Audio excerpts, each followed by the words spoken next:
Hello and welcome again to the ILI History Makers Leadership Podcast. I'm Honorio Valtrindaji. I am Vice President for Training here at ILI. And today I have the privilege of talking to Timothy Thagana. Timothy is from Kenya. He is a leader, a history maker, and today we're going to talk a little bit about next generation leadership, which is something that excites me. Hey, Timothy, how are you doing? Good, very good to be here.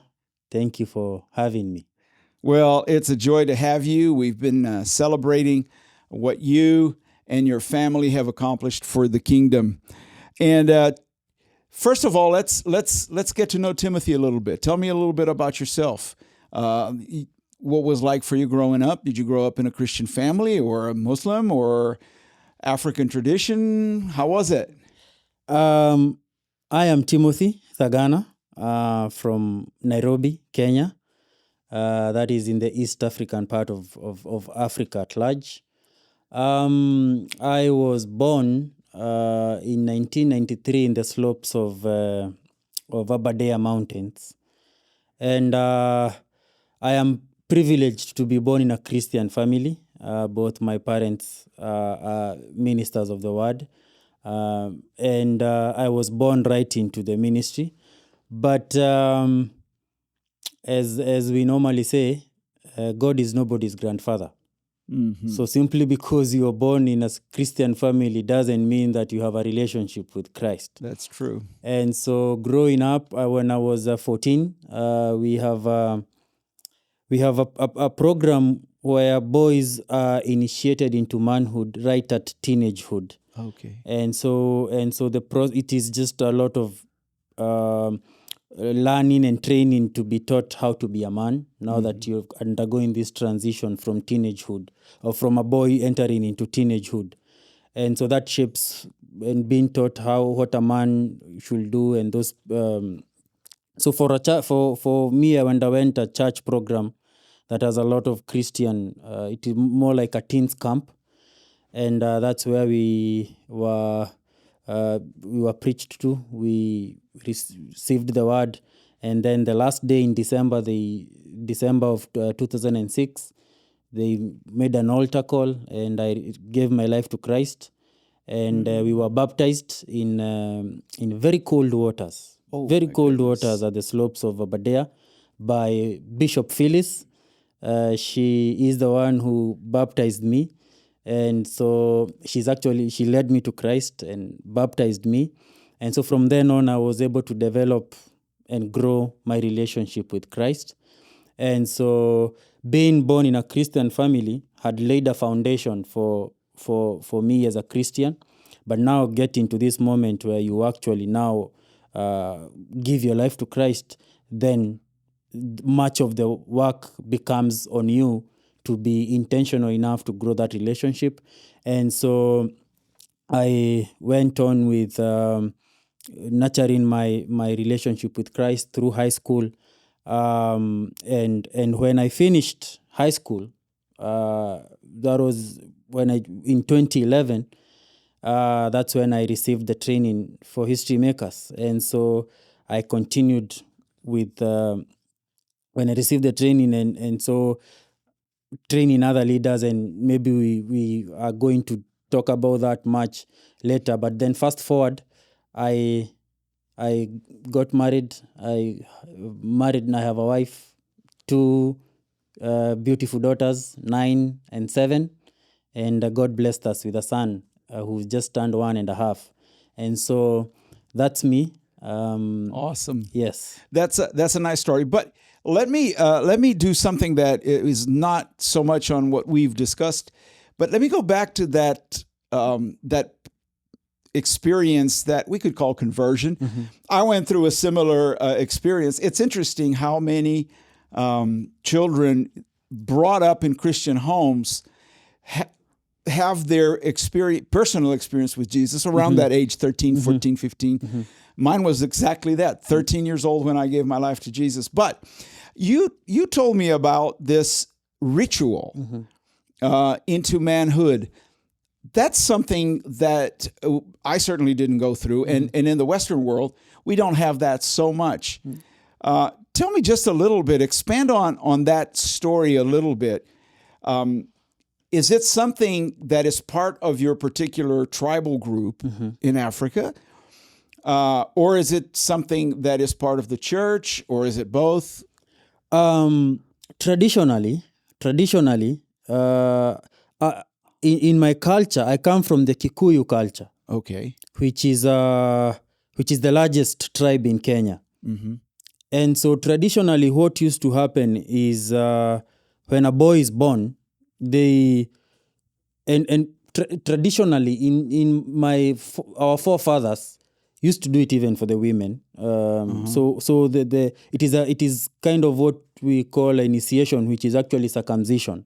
Okay. So for the boys, it happens when you right around age 12, 13, depending on because it happens on the last year of primary school. That is 8th grade. Okay. So someone might be maybe either younger or older, Or but older, yes. it used to happen, technically it happens around that December, because we used to do what we have our national exam. We had one common exam that you do on 8th grade, and then you do another national exam on your 4th year of high school. Okay. So upon finishing the 8th grade, because there was a lot of time before the results are marked and so and graded, and your performance there determines where you go to high school. So that time you have about 2 months. So actually what happens is a whole different cultures have different ways of doing it, because there is a lot of cultural practices and backgrounds that have been brought forward even to this generation now. But the background, the most common thing that will happen is now circumcision of the boys. Yeah. For me, I was privileged enough to undergo it in a Christian setting.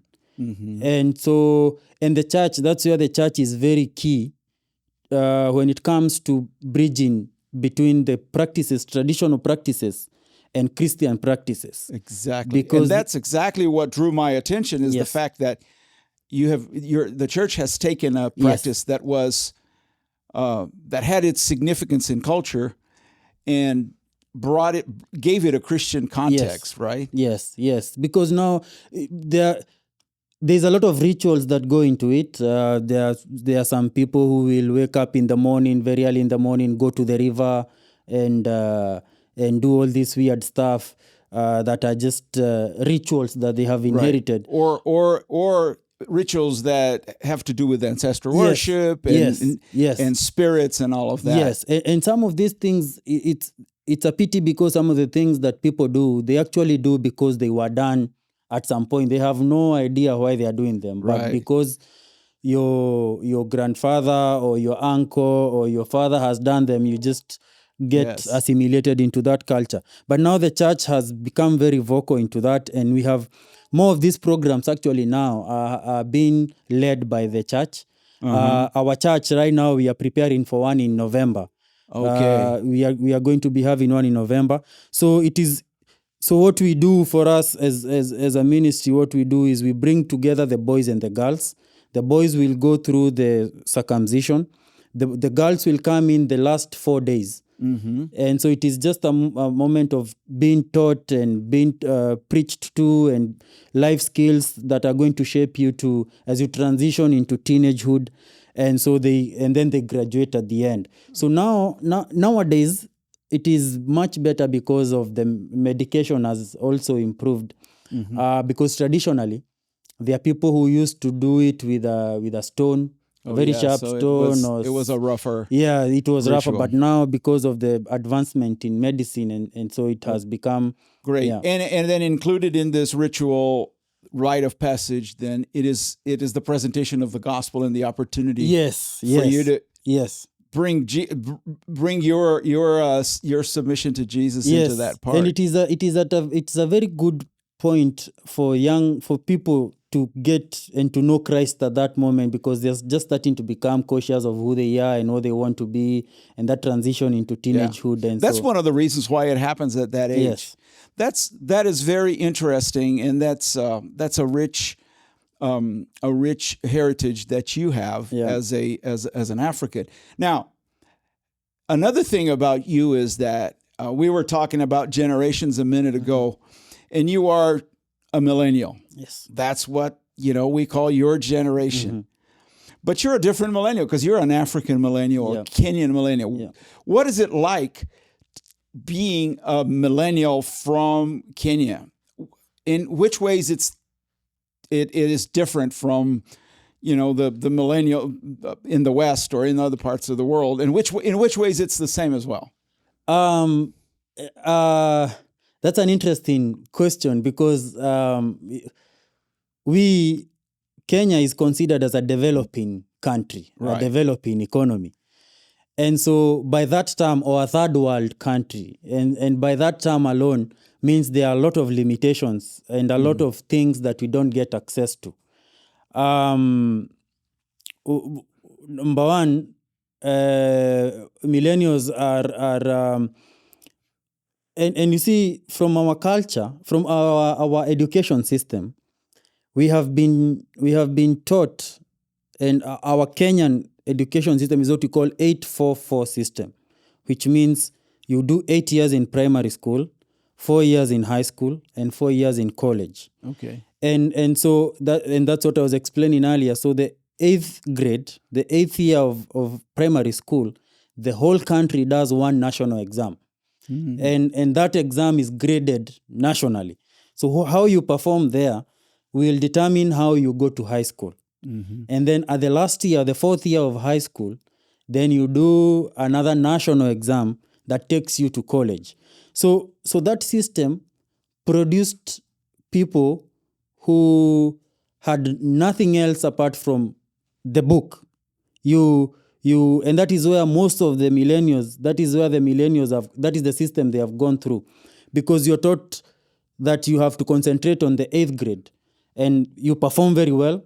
You go to a good national school in high school, and then you wait for 4th year, you perform very well, and then you go to a good university, and you're taught, simply we were being trained to do white-collar jobs.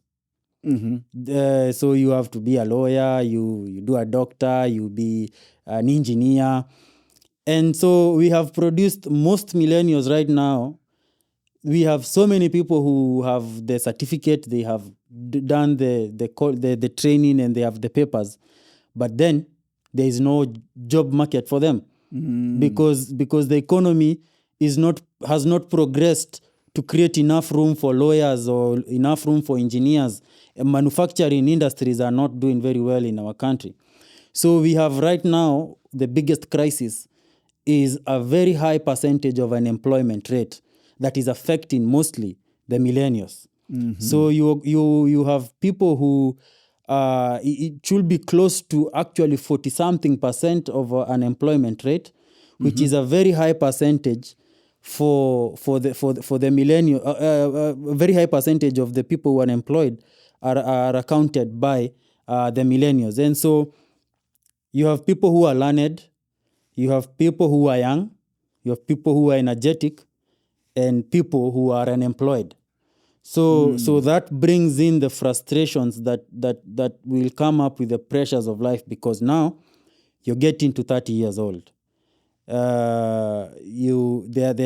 are certain milestones that you ought to have accomplished as you grow, especially for men. You want either to start having a family or you want to do something by yourself, but then you are limited by all these limitations. And so, but then, that being said, we are also alike with many other millennials all over the world, because we, as I said, the strength, number one, is the time. Most millennials, they have the time, they have the energy, they have the skills, they have, and so if all these are directed towards the right output, then we are going to make a huge difference. The potential is there. Yes. the potential. The problem, the difference is, whereas in some other parts of the world, millennials are making a lot of money and they don't know what to do with their money. Yes. Millennials in Kenya don't know what to do with their time because they haven't been able exactly to get a job. So what you'll see is maybe someone will, because of the pressure to go on with life, you will end up just doing anything that will keep you busy because you have nothing that is occupying you and you can't stay idle. So we have all this, especially when it comes to government issues. Like now we are going to our elections in 2027. And politicians are looking for these people who are idle, they have nothing to do. And they're the ones who will be used to kind of bring violence and riots and stuff like that. Because now you'll say, a politician will come and say, okay, here is 1,000, here is 2,000. You go and disrupt a certain meeting somewhere. And someone will say, okay, I have nothing to do. I didn't have the money. So that's an opportunity. Yeah. So for unscrupulous politicians to use that. Yes. That is interesting. Now, spiritually speaking, there might be somewhere somewhat of a difference. We kind of paint the millennials. I mean, it's a lot of generalization, you know, but as the generation that has walked away from the faith. Yes. Around the world. The idea that a lot of millennials grew up in families that had parents that had themselves abandoned the faith. Yeah. What is it like spiritually? Do you think millennials are walking away from God, or? I agree. You are going most likely to see again, because of all this influence and all these challenges that young people are facing, you'll find someone asking, why is God allowing me to go through all this? And so that will lead them to kind of seek for fulfillment outside the church. And again, because you know the problem is if as an individual you're not able to discern or to have a vision for your life, and that's why now training and mentoring comes in to play a huge part. Because if you're able to understand that you can lead your own life, to have a vision and to set goals for your own life, then you are able to distance yourself from being manipulated or from being used for reasons that do not bring glory to God. On the other hand, we also have a good percentage of young millennials in Kenya who are very much willing to learn about God, who are very much active in the church. Our church, for example, has, I think, close to 75% of our church is the millennials. And one of the reasons we have been able to do that is because we have been very active in reaching them through things that engage them, such as sports. So we go out and have sports and then those creative ways, because one of the other things is if they can't come to church, then we can take church to them. Yes. So, and being creative, not changing the gospel remains unchanged, it remains the truth, it remains the same, but the ways and the models and the methods of reaching, especially this millennial and the generations to come, they are the ones who are saying we don't want, technically a service in Kenya would go from maybe 8 a.m. to around 1 p.m. in the afternoon. So they are saying, no, that's too long. We don't want to sit in church for those many hours. So how can we make a service shorter? The same impact, but how can we have two services? The one that can come in the morning and then... yes. So those creative ways that are going to involve this generation to be more active in the church. Yes. Yeah, in fact, the crisis itself is an opportunity because the gospel provides the answer to that. Yes. And as a church, I see a beautiful opportunity as a church that has engaged millennials and that has a large, significant percentage of millennials. You guys have a tremendous opportunity. Yes, and I think it is an exciting, it is a challenge to the Christian, the church at large, to be more creative in reaching the millennials, because at some point I personally have a problem with people who will sit and condemn the young people and say, oh, these young people they are bad, they don't want to come to church, they are this and this, they are thieves, they are doing this and this. But what are they doing to reach them? What is their role in reaching them? How creative can they be in reaching them? So that we say, we tried this and it didn't work. We invited them, they never came. So I think it is a challenge to the church that they need to be more creative in ways to reach them. Absolutely. Yes. Now, we've kind of moving into that, because I see the tone of your voice. You're getting more passionate. What is your passion? What excites you? What gives you hope? The fact that for me, one I am a strong believer of and a product of mentorship that is brought by a lot of integrity and submission to authority. And I am passionate about young people who have they can submit to an authority of a mentor, spiritually, mentally, physically, generally, the whole aspect of a life of a young person. And I am passionate about a generation of young people who are independent, who are godly, and they are leading their own lives. That I cry when I see young people with a lot of potential that is not utilized, or that is utilized in a wrong way. And so I work very hard to bring the transformation. Transformation that is brought, of course, the beginning step of transformation is an intimate relationship with Christ.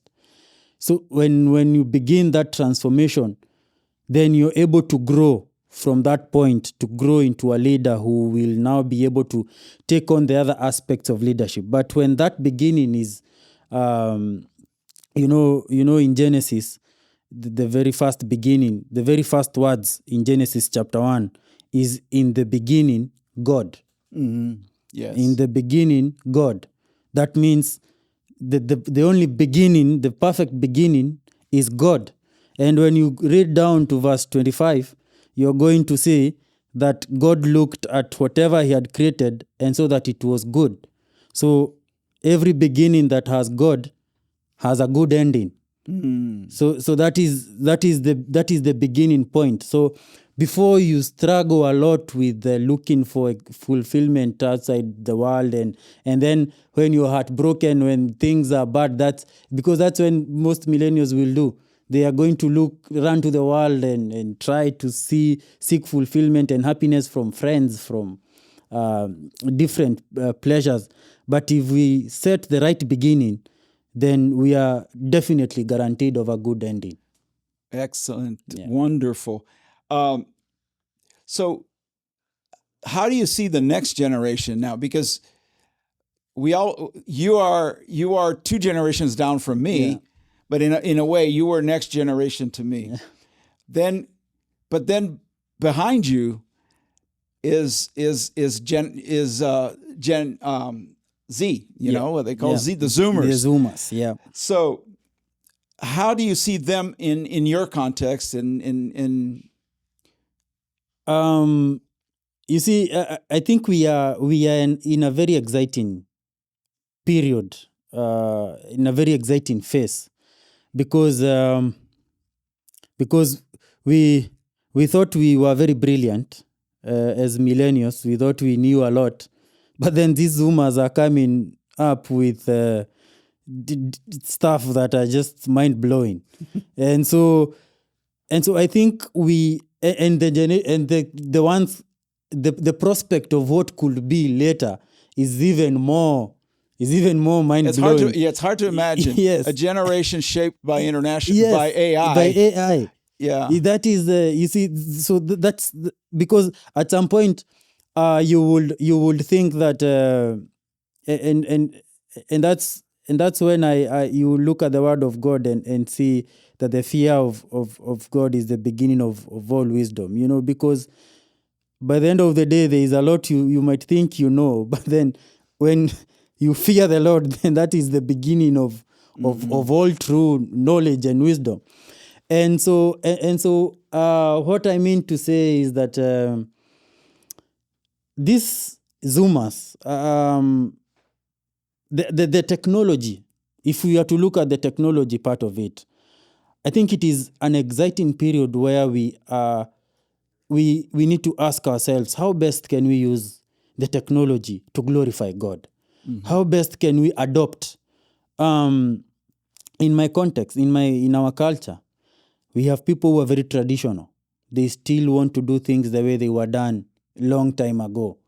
They still want to come and attend service right from 8 a.m. in the morning all the way to the evening at 4 p.m. And the way things have been done, they are very rigid into changing. And especially when it comes to stuff with technology and internet, there are people who are very reserved. They are still reserved because they will think it is a devil thing or it is not really Christian. But we are in an exciting phase because the Zoomers and the generations to come, and even us, partly, mostly of us millennials right now, even schooling, you don't need to really attend physical classes to gain knowledge or to learn. You'll do your learning wherever you are from your computer. And so that opens a huge opportunity for people who truly believe in the Great Commission.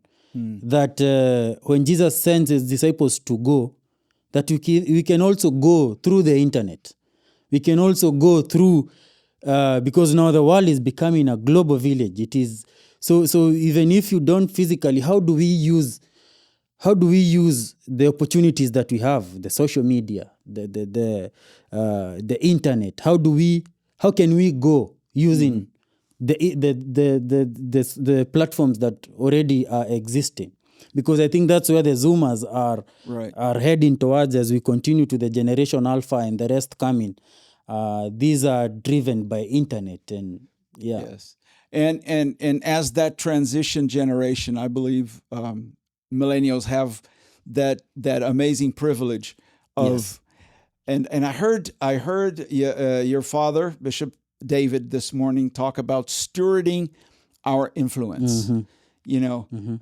Just like our generation has to steward our influence towards yours. Yes. You have that amazing opportunity of stewarding that information Yes. to the next generation. Yes. Wow. Thank you for an exciting conversation. It's always great for us to be able to look at the world and see where God is moving, but also how God is moving differently in different places. Yes.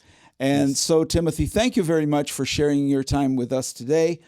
If you would like to connect with Timothy, we're going to put all of his social media and connections on our show notes or on the video description below. Make sure to check him out. Make sure to check out his ministry and everything that he does, because it'll be interesting to see what God is doing and will continue to do in your life. Thank you so much for having me. It's been wonderful. It's always wonderful to hear from you and to have these conversations with you. Thank you. If you like this, if you think this was a blessing to you, make sure to like, subscribe. Please leave us a comment. That also helps the algorithm push our content to more and more people. We want to help leaders and men and women all around the world live by the 8 core values of the leaders that are changing history. And you can help us do that. Thanks for watching. Thanks for being with us. God bless you.